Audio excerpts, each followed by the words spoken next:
अक्सर पालतू जानवर अपने आप ही घर पहुंच जाते हैं या अपने पिछले घर में वापस चले जाते हैं। ये कहानियां दिल को छू लेने वाली होती हैं, लेकिन इनमें आमतौर पर रहस्य का आभास होता है। जानवर नेविगेशन के ये कारनामे कैसे कर लेते हैं? ऐसा लगता नहीं कि इसके लिए कोई तंत्र है, आशा कहते हैं। जब पालतू जानवर ऐसा करते हैं तो यह चमत्कार जैसा लगता है, लेकिन कई जानवरों के लिए ये सब एक दिन का काम है। पक्षी हर साल लंबी दूरी तय करते हैं, अक्सर उन जगहों से होकर और उन जगहों पर जहां वे पहले कभी नहीं गए होते। सैल्मन अपने जन्मस्थान पर अंडे देने के लिए लौटने के लिए प्रसिद्ध हैं, और वैज्ञानिक भी ठीक से नहीं समझ पाए हैं कि ये जानवर ऐसा कैसे करते हैं। हालांकि सैल्मन अपनी गंध की शक्ति का इस्तेमाल कर सकते हैं। हालांकि हाल के वर्षों में ये बात स्पष्ट हो गई है कि कई जानवरों, न कि केवल पक्षियों, के पास किसी तरह का आंतरिक कंपास होता है जो पृथ्वी के चुंबकीय क्षेत्र का इस्तेमाल करके ये पता लगाता है कि वे कहाँ हैं और कहाँ जा रहे हैं। पालतू जानवर भी इसी तरह का तरीका अपना सकते हैं। जिस समय क्लियो मिसौरी में अपने पुराने घर वापस जा रही थी, उसी समय चेक शोधकर्ताओं की एक टीम शिकारी कुत्तों पर एक अध्ययन प्रकाशित कर रही थी।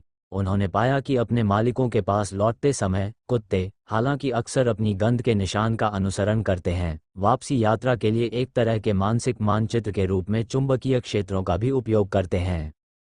कई समुद्री जानवरों को भी ऐसा करते हुए दिखाया गया है, उदाहरण के लिए समुद्री कछुए। लेकिन हाल ही तक वैज्ञानिकों को संदेह था, लेकिन वे निश्चित रूप से नहीं जानते थे कि शार्क अपनी लंबी समुद्री यात्राओं पर मार्गदर्शन के लिए पृथ्वी के चुंबकीय क्षेत्रों का उपयोग करते हैं। हालांकि वैज्ञानिकों को शार्क के बारे में दो बातें पता थीं। शार्क की कई प्रजातियां नियमित रूप से एक विशिष्ट स्थान पर वापस आने के लिए लंबी दूरी तय करती हैं, और शार्क चुंबकीय क्षेत्रों के प्रति बहुत संवेदनशील होती हैं। हालांकि ये साबित करना मुश्किल था कि वे नेविगेशन के लिए चुंबकीय क्षेत्रों का उपयोग करते हैं।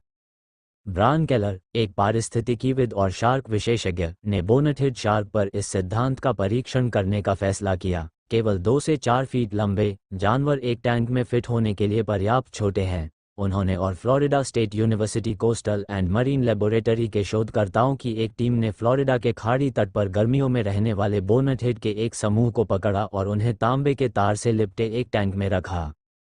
तार में कर्ट को बदलकर शोधकर्ता टैंक के चुंबकीय क्षेत्र को बदलने में सक्षम थे। जब वह चुंबकीय क्षेत्र उस स्थान के दक्षिण में स्थित स्थान से मेल खाता था जहां उन्हें पकड़ा गया था, तो शार्क उत्तर की ओर तैर गईं, दूसरे शब्दों में अपने घर की ओर वापस।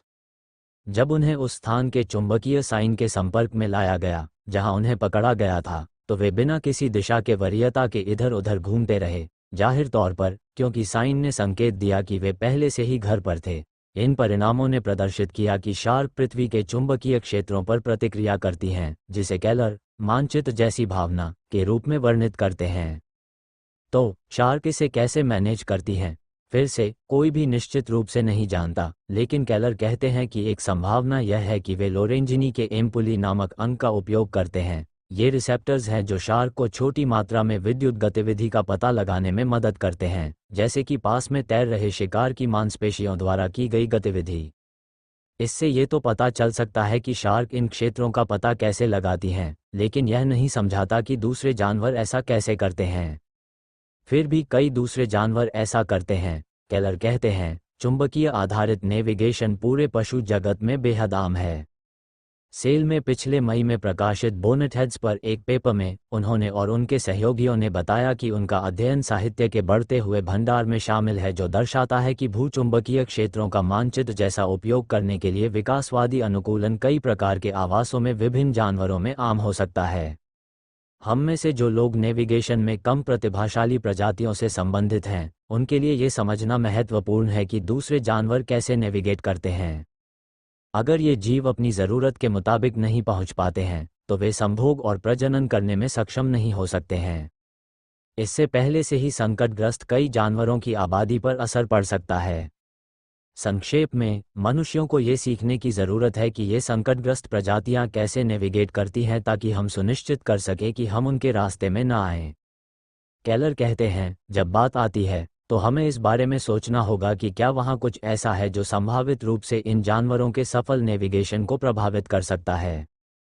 उदाहरण के लिए, वह बताते हैं कि अपतटीय पवन फार्म और पनडुब्बी केबल विद्युत आवेगों को रोकते हैं।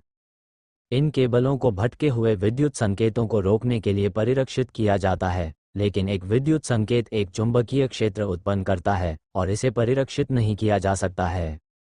वे शार्क के नेविगेशन को बाधित करने के लिए बहुत कमजोर या बहुत दूर हो सकते हैं, लेकिन वैज्ञानिक अभी भी वास्तव में नहीं जानते हैं। केलर ने कहा कि वे अपतटीय पवन फॉर्मों या किसी अन्य तकनीक के उपयोग की निंदा नहीं कर रहे हैं जो भटके हुए विद्युत संकेत उत्पन्न कर सकती है।